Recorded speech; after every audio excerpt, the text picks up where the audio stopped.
Selamat bertemu kembali Ibu Bapak dan Saudara semua. Shalom.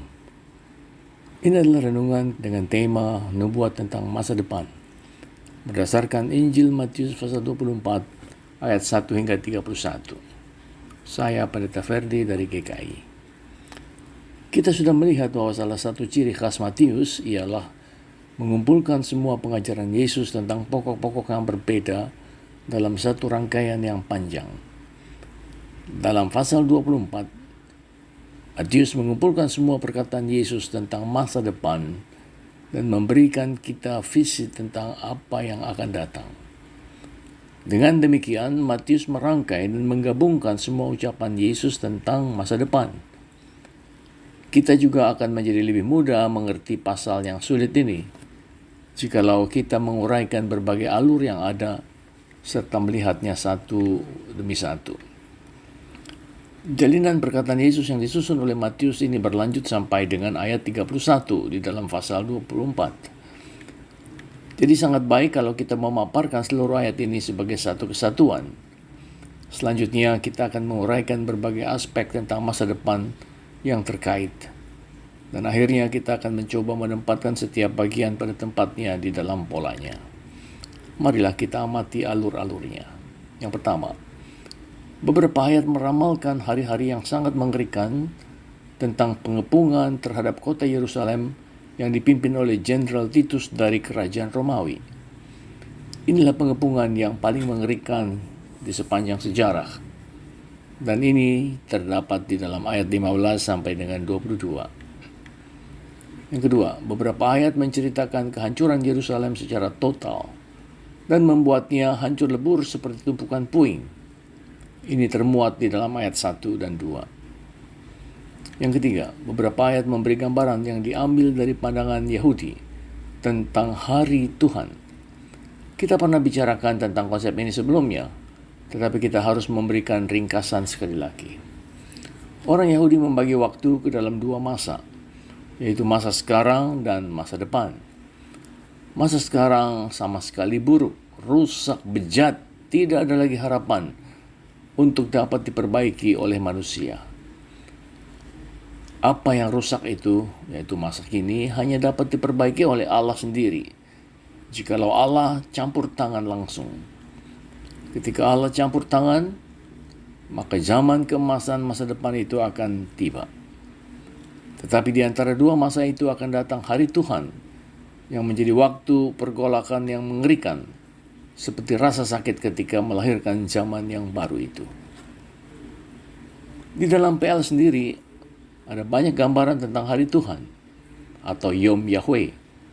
Dan di dalam kitab-kitab Yahudi yang ditulis antara masa perjanjian lama dan perjanjian baru, gambaran-gambaran ini dikembangkan lebih lanjut sehingga menjadi lebih hidup dan lebih mengerikan.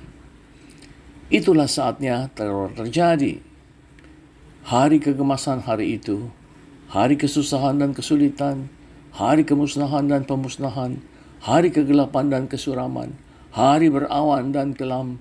Bandingkan Zefania pasal 1 ayat 14 hingga 18. Gambaran-gambaran tentang teror itu menjadi semakin mengerikan. Hari itu akan datang dengan tiba-tiba. Hari Tuhan datang seperti pencuri pada waktu malam. 1 Tesalonika pasal 5 ayat 2.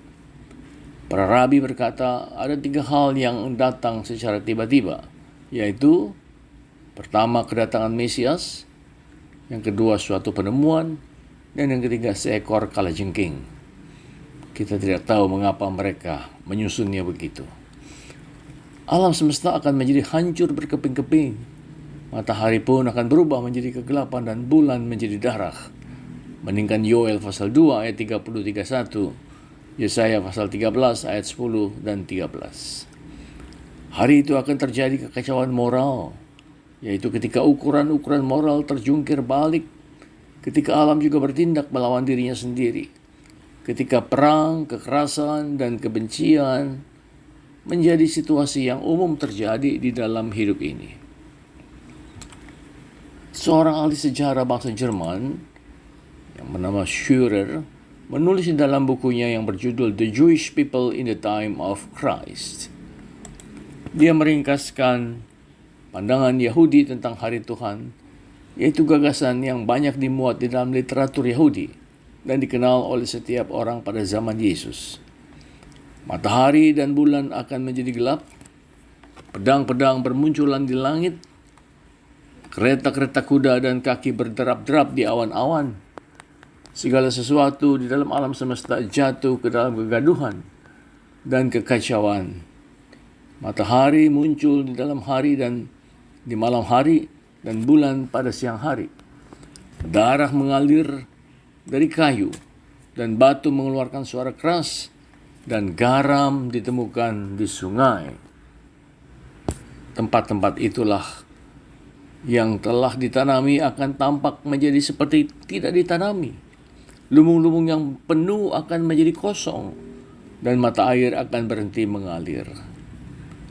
Di antara manusia, semua aturan yang ditata akan menjadi kacau.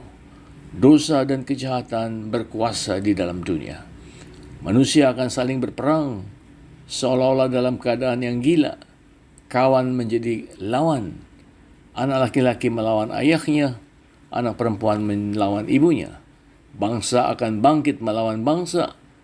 Dan selain perang masih ada lagi gempa bumi, api dan kelaparan, sehingga semua manusia akan terkena dampaknya. Saudara, itulah gambaran-gambaran yang mengerikan tentang hari Tuhan yang digambarkan oleh sang penulis ahli sejarah bangsa Jerman tadi. Semuanya itu termuat di dalam ayat 4-8, 29-31. Yang keempat, beberapa ayat membicarakan tentang penganiayaan yang harus dialami oleh para pengikut Kristus. Dan ini terdapat di dalam ayat 9 dan 10. Beberapa ayat lagi membahas ancaman-ancaman yang akan menyerang hidup dan kemurnian gereja.